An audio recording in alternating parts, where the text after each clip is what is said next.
there, welcome again. Join us this Wednesday on our GVRC Facebook page as we discuss QTC, Quarantine the Violence, with our guest Peter Geshanga. It's going to be very interesting. You can DM us your questions, your suggestions, and ensure that you engage with us this Wednesday, for we want to quarantine the violence. Don't forget, make a date. Also, like our Facebook page, like our Twitter page, and find us also on YouTube. Thank you and see you then.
Welcome to GVRC's engagement session. Today we are going to discuss a very interesting topic: quarantine the violence. QTC, quarantine the violence. And today we have a very interesting guest, Mr. Peter Geshanga. I will give him an opportunity to introduce himself.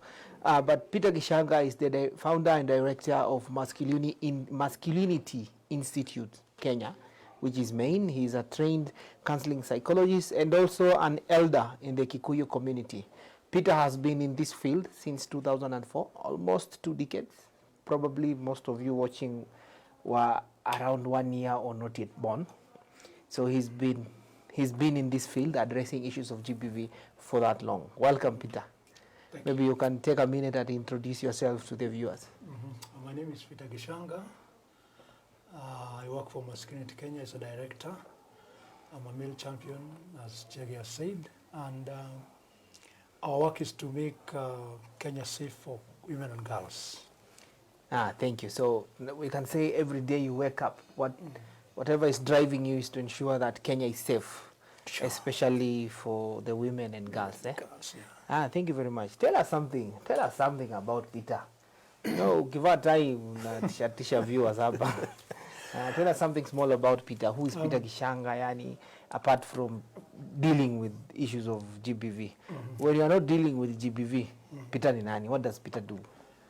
Okay, Peter is a father of 3 girls. 3 girls. One boy. And was born 56 years ago. So I'm 2 years to be locked out of the church. Oh, you are 2 years from the lockdown age, eh? Yeah. Okay. Very nice. What do you do apart from he? Unafanya nini ku relax, ku enjoy? To relax, I do some business. And I make sure that in every other situation in the community, women and girls are safe. Okay. Thank you very much. Yeah. You know, you've mentioned something about being an elder in the Gikuyu community. Yeah. You know, the rest we can understand about Masculinity Institute Kenya. We can understand about counseling psychology. What does an elder, mzee wa hiyo elder anafanya nini exactly? Ni kuweka mikakati ya sheria ambazo zinaendeleza watu. Actually, for people to follow the law and to be responsible. Sure. Okay, kwa hivyo watu wakiwa na shida, they come to the elder of the... They come to the elder. And the elder kind of puts everything into perspective, and to ensure that our families are running well. And men are responsible as it is, and men are socially required. Asante, men are responsible as it is socially required. Very, very interesting, very interesting. You know, the reason why we are sitting here today is because of issues of gender-based violence. Sure. If we can be precise, kuna a lot of issues of gender-based violence across the nation, or across the country, especially with issues of gender-based violence. Maybe just to highlight to our viewers, what are like the main what are like the main types of gender-based violence? Kule mtu ajui. Unajua kuna mtu labda amekaa mahali na hajui what is gender-based violence. So unaweza tuambia gender-based violence ni nini and what are like the types? Okay, gender-based violence is a violation that is done to somebody because of his gender. Yes. Either man or woman. And most of the cases are like they are the sexual violence, there's domestic violence, there are issues of economic violence, and also in the wider concept of political violence. Okay. Yeah. Asante sana. Unajua umesema a very interesting thing. If we may put it in Swahili, is that gender-based violence is dhulma. Unafanyiwa dhulma kwa sababu wewe ni kwa sababu ya jinsia. Jinsia fulani inamaanisha sababu wewe ni wa jinsia ya kike ama jinsia ya kiume. Ama ya kiume.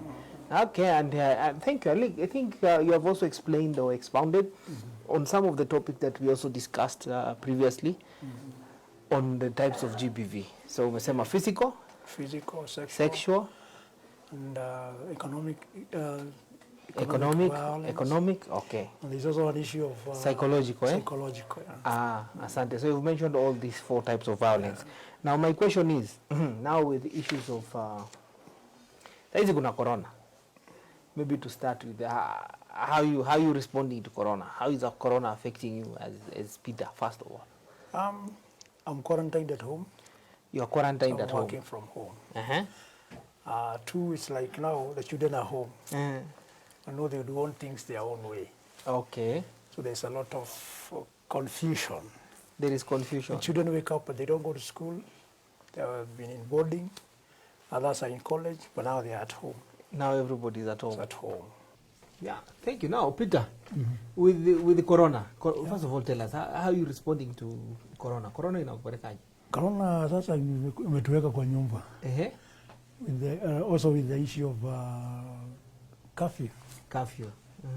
Before you could not even move out of Nairobi, so even moving out of Nairobi, or you're just staying at home. Just staying at home. Yeah. So there's, how do you think there is some confusion or what now? Yeah, there's a lot of confusion with the children at home,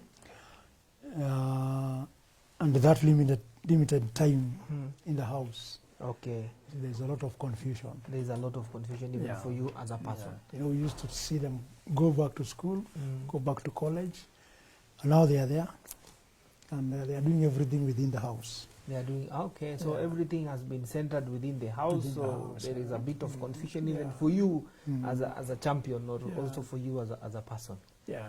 Now, you know, we've been seeing stories on media, on TV, tunaangalia kidogo pale, you get their reports, or you know, we get there so many girls who are becoming pregnant, there is this man who's done this, there is this woman who's done this. Tell us, with COVID-19, what is the GBV situation like on the ground? Kwa ground mambo ikoaje? Mambo iko mbaya. Things are bad on the ground. In relation to GBV? In relation to GBV, yes. Because you see, as we are talking about children, I'm talking about now the family. The longer you stay together, you get to see a lot of underneath issues, which now becomes issues of conflict. At a certain point, you look at even the issue of the finance flow. Yeah, finance flow. You know, one thing that bogs down the man is about the issue of providence. Mwanaume ni wallet. Mwanaume ni wallet. You must provide everything. So if the wife is not working, there is a big issue around that particular food and everything issue. So things are it is true, things are with COVID-19 and GBV kwa ground mambo ni mbaya. Kwanza ile hata ile mtaa unatoka. Yeah, still you know there is an issue of the bars are closed. Oh, yeah. So meaning that let out. When you go out and it's like you meet other people, you get to a point of now having a breather. It's not happening. It's not happening. The bars are closed, the hotels are closed. The so women are not going to chama, the church meetings are not happening. Yeah. Na wazee waendi kuona Arsenal ikifungwa magoli. Oh, sorry. So mipira ni kwa nyumba. Everything has come back to one close place. And you see now there's another issue of now the children at the remote. when you sit there, even when you want to watch news, they just want to be in their Jim Jam, Nickelodeon. Yeah. So things have really changed. Things have really changed. So you're agreeing that kwa ground with COVID and GBV, maneno ni tofauti. One has to be very careful as in how you relate. How you relate. Because sometimes domestic violence comes either by staying long together or staying apart together. Apart. So in this case now, it's staying together to a point whereby you're not working, you're not making any money. Then from there, it's like now food must be on the table. So things are tough. Things are tough, yeah. This unless until people get to understand each other, it's an issue of that conflict. Corona imetuletea maneno. Maneno sana. So when we come to trying to address these challenges, I think you can propose a few tips pale nyumbani. Yeah. But yeah, also I was thinking probably if you could also share with us a bit of Peter's story. Unajua before this, umesema you've grown in a very cultured environment. Yeah. Tulikuwa mtoto, kalelewa, you grew up with a certain grounding. And probably if you can share your story in relation to issues of GBV and how you used to look at life before tuone sasa ule Peter tuko naye hapa. Maybe you can take us through a small background of the former Peter that probably many people don't know, just to inspire somebody.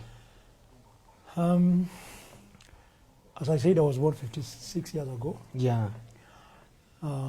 Yani when a President Uhuru mkutu hivi. Yeah, he's older than me by I think 2 years. So we are age mates. I was third born in a family of 8. We had 5 boys from 1 to 5. So the girl came the 6th. You can imagine now all of us boys at home. So we had no choice but to do everything that is supposed to be done in the house. In the house, yeah. Cleaning, cooking. By the way, I can cook chapatis. Yeah. And round, no corner. No corner. I can also. It's not like this map. Sure. And still, our cooking now was made perfect because we had to do it in turns. Cleaning, washing, and everything. So I internalized that this work should be done by a woman somewhere who could have been my sister. So I hated this particular absent woman. And our mother made sure that we had to do everything. Ngoja, so ulikuwa una feel like unapatiwa makazi zenye ni za kimama ama za kisichana, sorry to say that. Sindio zio unaona hata kuosha vyombo, kupika kupika, kutengeneza chapati za round. Sasa unapika chapati mpaka unazoea. Mpaka inafika mahali sasa unakuwa expert. Okay. By default.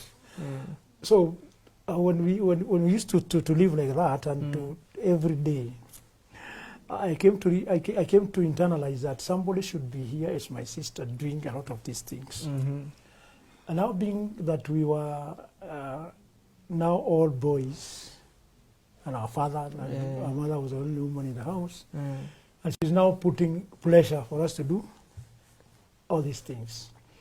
Actually, I got to realize, or rather feel that at least women are not fair. Are not fair. So at a certain point, I could not, I just internalized that women are there to be seen, not to be heard. So our sister came number 6.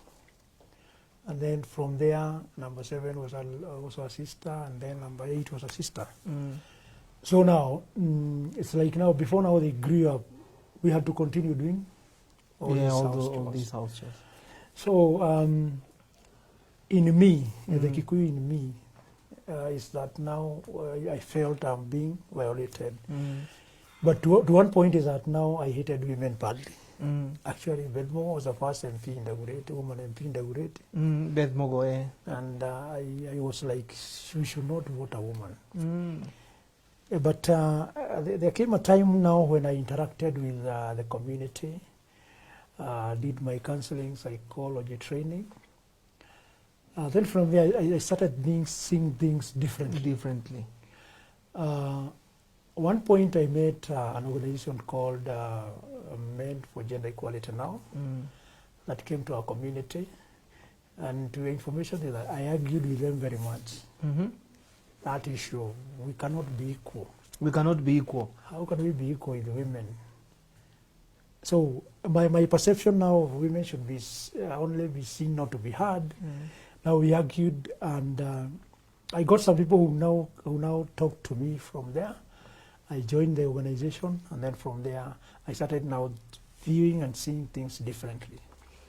When I got married, my firstborn was a son, then followed by 3 girls. So I could feel now, with the knowledge and information and training that I got from men for gender equality now, I became a champion.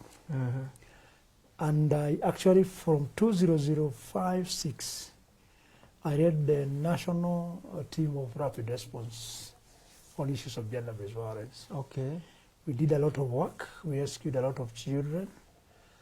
We also did a lot of media work as response. Then it's like now even advocacy on media, and then kind of now talking for that particular abused or survivor. Yeah. Thank you very much. Maybe just asking, is it possible? Do you think that it is possible, like you've explained, for somebody who grew up the way umesema, this is a man mwenye anaamini, somebody really believes, deeply rooted, and holding on like strongly to some of the issues that we've discussed. Number one, amelelewa hivyo. Number two, like you've explained, using your own background, then we know our culture and how people look at women. Do you think it's possible for somebody who's been like that, even knows that hitting a woman is disciplining, mtu mwenye anaona labda kumchapa ndio kumtia adabu, somebody who's grown up with that kind of upbringing, is it possible for somebody like that to get to a turning point? Mtu anaweza change. Let me ask, kama nimelelewa nikipiga bibi, nimeona mama yangu akipigwa, nimekuwa mkubwa, najua saa nyingine naweza mpiga hapa na pale, saa nyingine mwanaume ndio kusema mwanamke yako tu kuonekana na si kusikizwa. Do you think somebody can change? Yeah, because I'm one. You are one? I've changed. From now, the kind of the perception I had before, now to an advocate of women and girls, and a no violent society. Nini ilifanya exactly? Nini ilikutrigger kabisa? One is that now, with that training from Men for Gender Equality now, and the interaction, and the campaigns we did all over the country, then now my family set up. I have girls. Oh, you have girls. The only 2 boys, again, it's 4. So at the end of the day is that now, my feeling is that now we need to protect these girls. Okay. I also need to I need to protect the people I know who are close to me, who are related to me. Like as in my sisters, my mother, all people who are around me who are women. I had now to change my perception with my training and even the cooling down, the sitting down and being taken through the process of the Gikuyu traditional eldership. Traditional eldership. Yeah, we are coming back to that. Kuulizia tu yani, so you mean with the right environment, right information, and the right training, it's possible for somebody to change their behavior. Yeah. It's possible. Yeah. Kwa hivyo unamaanisha tu don't give up, tuendelee kuzungumza hata kama mtu tayari ni perpetrator. Although it is tough. It is tough. You see now, I remember all the years that I've been in this training, in this work of gender equality and women empowerment. You just find out somebody asking you, bado unafanya ile kazi ya kina mama? Bado unafanya ile kazi ya kina mama? Ile kazi ya kina mama. But I don't take an offense on that. It is their perception. I remember one time we went to Mombasa in a campaign called Million Fathers. And one evening we sat with a senior police officer, and I was like, "Hey, you guys, what are you doing? I'm from a certain community that do not respect women, and we only look at them and they are lesser beings." So in the process, I was like, because of my experience in the campaign, I just told him, "Look here, you are from that particular community. Tomorrow morning you buy a paper, a woman has been abused and killed. So as you finish reading that particular story, your phone rings and you're told that the person who is on newspaper page fulani is your daughter, your sister, or your mother. How would you feel? Now he was like, okay. It triggered him to now see things differently. So in every other situation, even in upbringing, there's a time that now when you get that information, you have no choice but to change. Yeah. True. So it is possible that somebody with the right information, the right training, somebody can see the need why they need to change their behavior. Yeah. And it is for the good. Yeah. And just to ask, kuna wanaume that they have grown up maybe in the streets, they have grown up in the system, probably they don't know their mother, or they don't know their sister, they don't have a sister, or probably they are not married. Do you think this person, how can you reach to such a person? In terms of, ajui mama yake, hana dada, hana bibi, hajaoa. How best can we communicate kwa mtu kama huyu that at the end of the day, it is important to shun violence? You see, we have the media. And to a certain point is that when it is brought clearly and openly with the right information and the right wording, I guess people can grasp that and change. Somebody who has no father, who has no family, is somebody who is going through a certain kind of isolation. And for us now, our age, we got to be brought up in the society whereby you respected every woman as a mother, every man as a father. We could also be punished by anybody on the road. But you see now, currently, things have changed. And the more they have changed is that now, if you discipline even your child, if you get to a point of harming your child, you can be taken to court. The law has taken over. But you see, at the end of the day, there has to be that respect. There has to be that kind of communication between the old and the young. There is that particular point. Yeah. Very, very interesting. And I think also to our viewers who are watching us, I hope you're understanding that we are saying everything is possible. Yeah, everything. Somebody must have the right motivation for that person to change. And there are benefits. Yeah. So, umeniambia ni change behavior. I become a good person. Now umeniambia the reason why probably I need to change. Now, for example, I've decided I am a man out there. I am watching you. Na kuona Peter umesema ulikuwa na fikra ambazo kitambo hazikuwa zinapelekana na maadili ambayo tunazungumzia. Sure. Now I've seen that it is possible because kama Peter amefika pale, hata mimi nawe, hata mimi naweza achana na hii maneno, pia mimi I can be able to really change and also focus on this. So, for example, nimefika pale and I've decided. Na niko peke yangu na sijui kuanzia wapi. So how can such a person be helped? I think it's first is personal discipline. Personal discipline, Respect for human rights, and respect for we normally say that your rights end where you violate another person. Yes. And also the issue of the laws that are put in place in Kenya. I like the way the Sexual Offences Act is coming out strongly. People are being taken through court processes. As in every other issue, there is a responsibility. In every other abuse, there is a consequence. So once one can get to a point of now going through a self-discipline process, then interacting with the people, you can see in the church, you can see the groups that we have. So even if you're kind of that person who has that mentality, you can be changed by the society. Society inaweza kubadilisha. Yeah, kubadilisha. Ukikataa kubadilika. Kataa kubadilika, you face the consequence.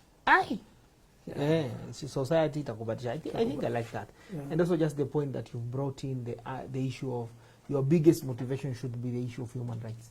Yeah. You should just respect, not because they are women or because they are children or because they are girls or boys. Yeah. Just because that person is a human being. Yeah. Sindio? Not that I'm respecting you because of a title that you have, because you are my mother. Yes. Not that I'm respecting you because you are my sister. Not that I'm respecting you because you are my wife. Or not that I'm respecting you because you are my daughter. It means that I'm respecting you because number one, you are a human being, regardless of who you are. Yeah. I think nimependa your point imeingia vizuri sana. Maybe just to us generally, ndio mtu asione tunaongelea pale na pale. For people who are there na wanakasirikaga haraka na wanafanya kitendo. Wewe mwenyewe as a person, have you ever gotten to a point ukakasirika na labda ukakuwa violent? It happens. But you see, at the end of the day, there's an issue of the ego. So long as there is a consequence that you, when you pass this route, when you do this, you're going to face the law. There are times now you are tamed by the situation. You are tamed by the situation. Yeah. So you are saying that in as much as you can get annoyed, but remember that if you choose this route, it will take you to that direction. It will take you to that direction. That is the destination. There's a consequence. There is a consequence. Yeah. Okay, so maybe just asking a little bit. You know, sometimes we talk so much about violence, and I know we say 90% of perpetrators are men. Amen. Yeah. That is undisputed statistics. That 90%, for example, of perpetrators are men. Kwa nini unafikiria wanaume wengi ndio perpetrators? One is about the status. If you don't choose, like I'm saying, the issue of now respecting other people, you cannot go kicking everybody left, right, center, and you just stay safe. The law must get to you. Two, there's also that issue of when you're perpetrating this violence, what is the benefit? Everything that is allowed is not beneficial. So at the end of the day, at least you have to be careful as into what you do. When issues of relationship, if I may go there, people expect each other before marriage, suspect each other in marriage, and respect each other at death. Ngoja. They respect each other? They expect each other. They expect or respect? Expect. Or you expect each other before marriage? Before you get into a marriage union, there's that expectation. But when you get into in the situation in the situation right now, this situation now is that when you get in that particular situation of relationship, you start suspecting each other. In case why demise one dies, that's when you respect each other. Okay. So the suspicion part is the one that now brings a lot of issues of violence. Issues of violence. Yeah. Okay, yeah, and then you respect when somebody is dead. Respect when somebody is gone. It's like, I wish I knew. I did not value this person, or I did not perceive this person this way. So if respect comes when you're together, that one brings a lot of peace. Okay. So it is very important that regardless whether you're a man or a woman, you need to respect each other. On issues of temperament, you know, when you respect a person, it's like now you give them a chance of, there's a dialogue. But when you don't respect each other, there's an issue of hitting hard and conflict all the time. Conflict and all the time. Yeah. So ni vizuri wakati mna dialogue si kushautiana. Sio kushautiana. You have to really be you cool. Come down, meet somewhere, and then at least you can talk about issues in a sober way. So what do you think would trigger? For example, unajua when you sit and we are watching news, uangalia news. Unaona leo huyu sijui amechomwa, huyu sijui amekatwa mikono. You see probably a woman has thrown the children into the river and she has also jumped into the river. A man has decided to kill the wife by stabbing that lady, like, you know, those kind of reports that you're getting in all over the media. You even wonder, like, hawa ni binadamu kweli? So what do you think triggers people to this level of insanity or being watu wamekuwa wanyama kabisa? What triggers somebody to that particular level, especially men? What would be driving? What would be the driving factor? The driving force. In one way or another, the society gives a lot of expectation to the man, and they expect a lot from the man. So right from when a man is a boy, he thinks he's on top of the world. So if anything, if there is any shortcoming, like as financial, name it, and they get challenged from the girls. To a certain point, is that now they want to be on top. They want to remain on top. But you see, the issue here is about, when you talk about equality, it's about equal chances. And if you don't give the other person a chance, there's always that conflict. Two, men have moved, because of that financial challenge, men have moved from their cardinal ordained position expected by the society. That is now the providing, the protection, name it. And now when they move out, from that particular position, the woman takes over. Actually, most of the houses are run by women, a certain percentage, especially a certain generation. And when this particular man is absent and the woman takes his place, for the man to come back here, he has to fight.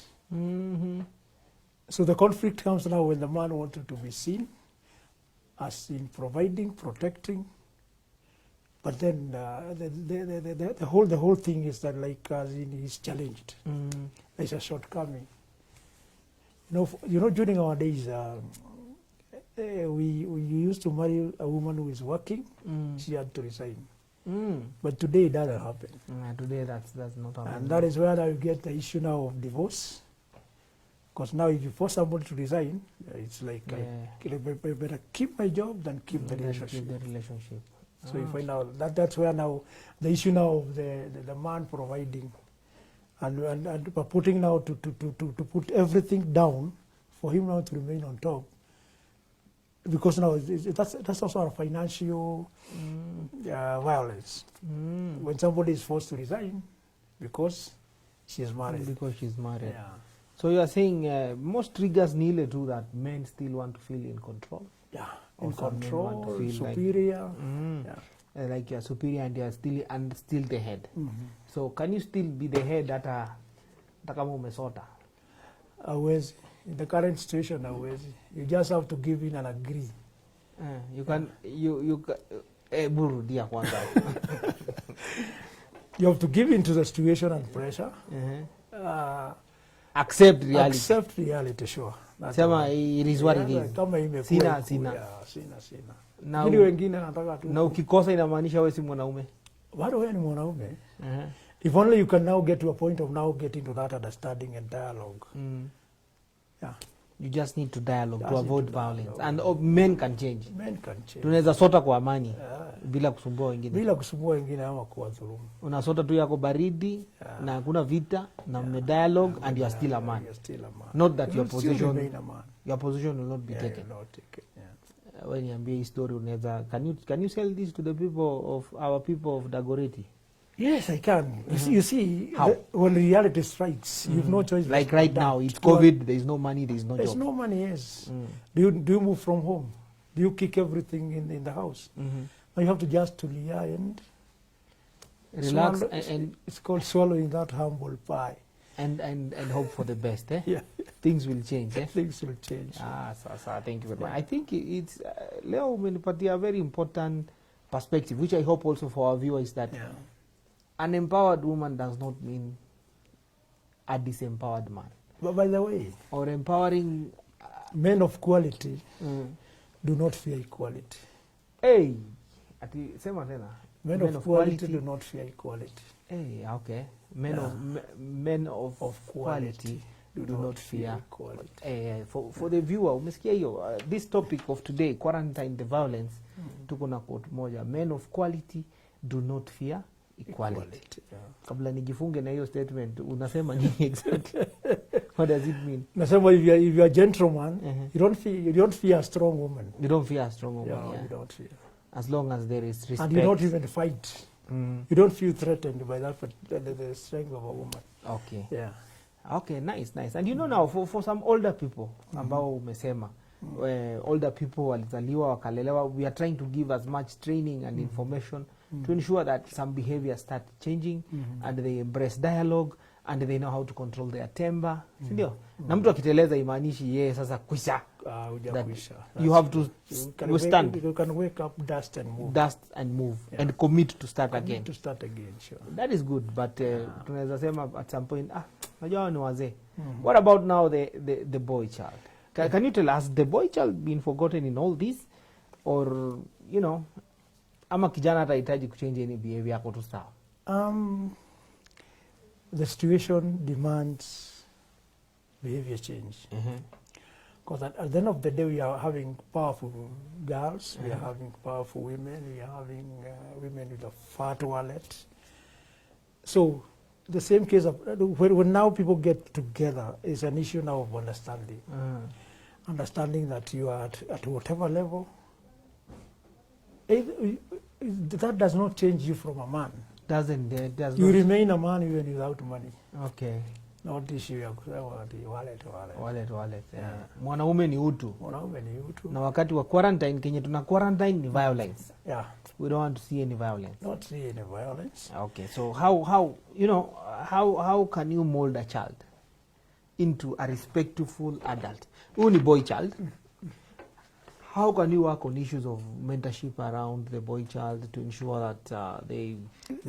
we have talked about the basic is about human rights. Regardless of the powers, regardless of the expectation from the society, human rights comes first.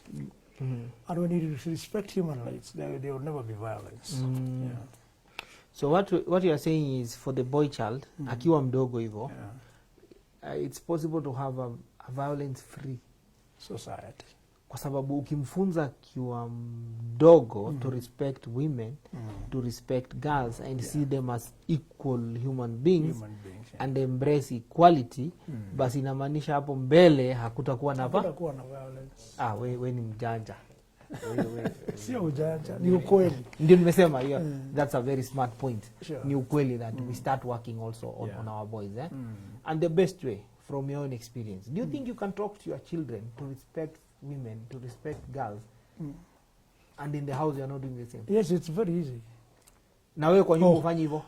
You have to be the example. You have to be the example. You have to be you have to mentor the children. You so have forget to be a model. Forget kila kitu nasema, kwanza act. Yeah, you act first. Yeah. So that your children can learn? Can learn from you. Learn from you, and you mentor them. Yeah. And mentoring is a process of leading by example and showing. That I think that is good. So it is very possible that we can mold a very respectful future generation. Very easy. By starting with what we are teaching and showing our own children. Because if you show them that women should be respected and that all human beings should be respected and equality is a good thing, then very, very high chance they'll turn out upholding the same. Definitely. And also, is it bad also to train the girls on the same? Yeah, it's about respect is two-way. It's two-way. You respect me, I respect you. You understand me, I understand you. I understand. And there will always be peace. There will always be peace. Yeah. And you believe that there is always the unwritten example that also as a father, you said you have 2 daughters. I have 3 daughters. 3 daughters. Yeah. Do you think as a father there is always the unwritten example that you give your children in the way they expect people to behave with them when they are grown-ups? In terms of,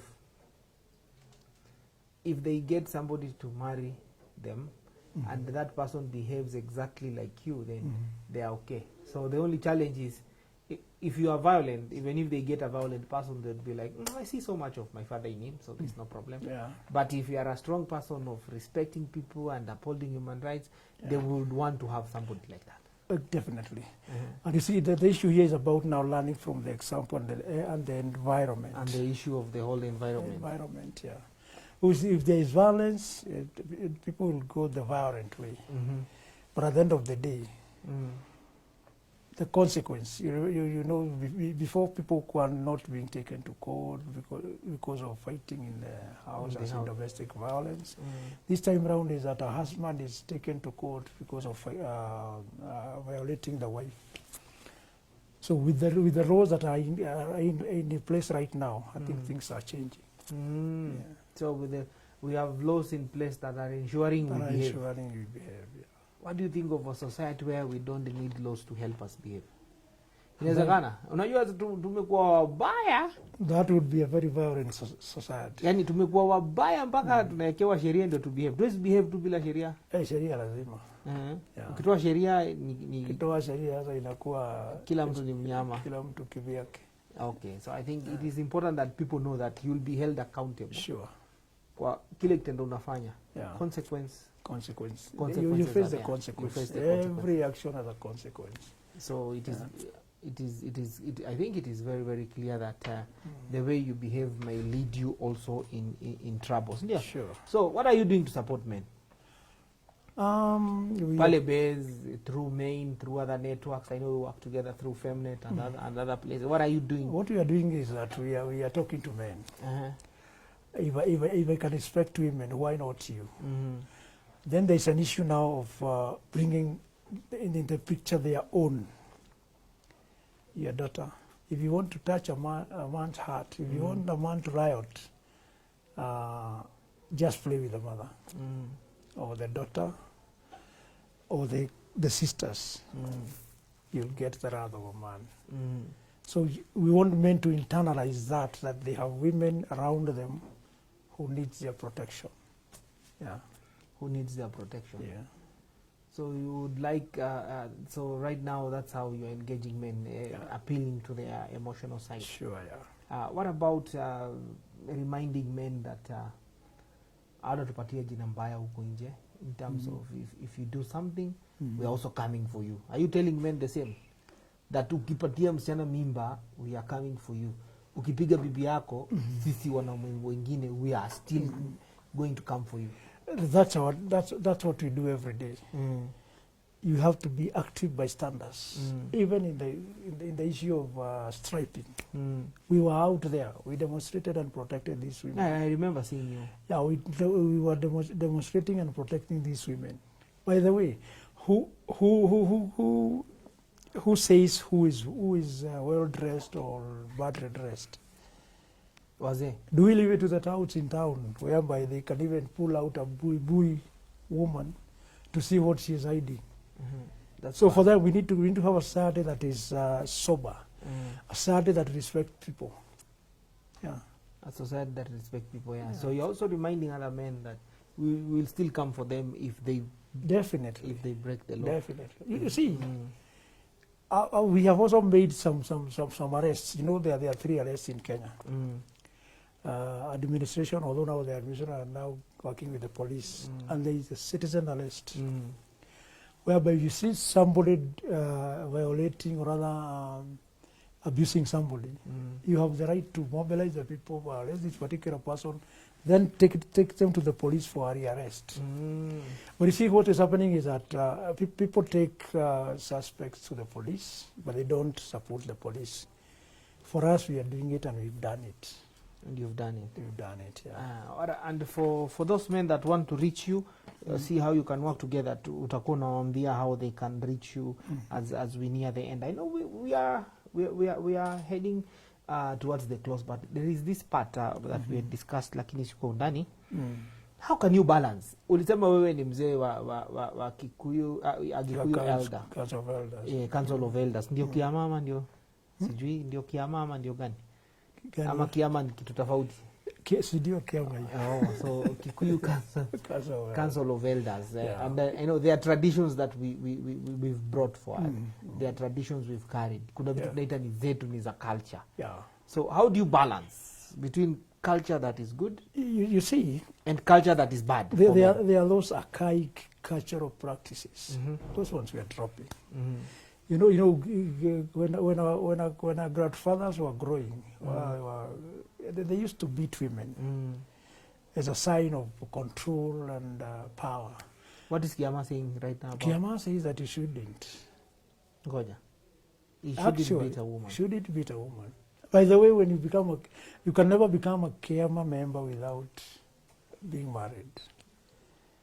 So the first qualification is that you must be married. Then from there you must be having a family, a sound family. So from there now you're accepted. Yeah. So and we preach peace. We preach peace. Yeah. So you can create some balance. Very much, yeah. In terms of doing away with what was harmful? So that was harmful. We are working with Jorin Cheke on issues of female genital mutilation. And we are talking to men to change those archaic traditional practices. Yeah. So that we embrace the new. Embrace the new. We kind of now accept the nature as it is and then move on. You think it's possible to do away with these negative masculinities? Complete. That traditionally, Yes. it's possible. It is very possible. And some people are adapting it. Yeah. So from this discussion, I think what I'm getting is that behavior change is more of a personal thing. Personal. Having the correct information and a making personal the decision. decision. Yeah. And making the decision. Yeah, personal decision, yeah. Na mtu akianguka asifikirie ndio mwisho. Asifikirie ndio mwisho, yeah. It's a process. Yeah, it's a long process. Okay. Yeah. Thank you very much. And I think also maybe Kenya umesema talking to men to change their behavior, to embrace, doing advocacy and all this. What can you say are your happiest moments in all this work? My happiest moment is a case that we did in Nairobi of a certain prominent white guy. The court jailed him for 15 years. 15 years. What was the offense? The offense was defilement. Defilement. Yeah. Yes, I think. Although now in Kenya, you see, issues are like, you remember Paul Moita telling us, you've done your part. This is Kenya. He'll go back to court, appeal, and you'll be free. What happened? That exactly happened. But at least we did our part. You did your part. Yeah. So what you're saying is for all men also to join you and ensure that everybody is doing their part. Actually, even as we talk about issues of violence, I've been having a problem with the issue of children going to exams pregnant, like as in the COVID. Now we are having a lot of children who are pregnant. But we don't look at the other side. Who is the man involved? Who is the man involved? If we look at who is the man involved, actually Kenya will change completely. But now we talk about girls.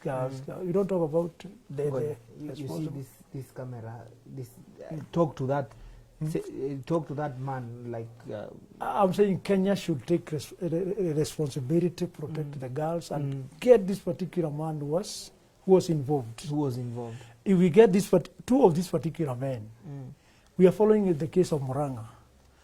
And you see, the issue here is that we are talking about girls only. Where are these men? Where are these boys? Where are these boys? If we can get those I'm talking about getting 10 of these particular, they are talking of 4,000. Each pregnancy, somebody is responsible. Somebody is responsible. You can get 10 of those. Take them through the process of, like, I like the way Makoha put it the other day. That this case, the case of the police and the chief. You know, he was like, give me the details and these people will go to court. Regardless, now it's like that case is now being followed and you are putting pressure on it. Thank you. So you have said that even the men who've taken advantage of, who are responsible for these pregnancies, we should follow them. Because most of the cases, children cannot consent. So even with those who have consented, they have to be taken through the Bolton process of justice. If a man has abused a girl or a woman, like the police and the chief, let them face the full force of the law. My daughter will be protected, my sister will be protected, and every other woman that is around me will be protected. Sure. Thank you very much. And your lowest moment? What? The lowest moment was when he buried. What was he badilika? When he buried a girl in Muranga, and then we went to the court process, and the guy was released because of over detention. What? So you can imagine the girl is dead. Somebody killed Killed a girl, defiled the girl and killed her. Then from there, he went through the court process. But technicalities of now him being put in the cells more over the constitutional time, he was released. That's a very sad thing. Very sad. And somebody died And somebody died. in Yeah. Muranga. And somebody died. And that person walked. I think that's a low moment. But there's a case I like in Kikuyu whereby an old man defiled a girl.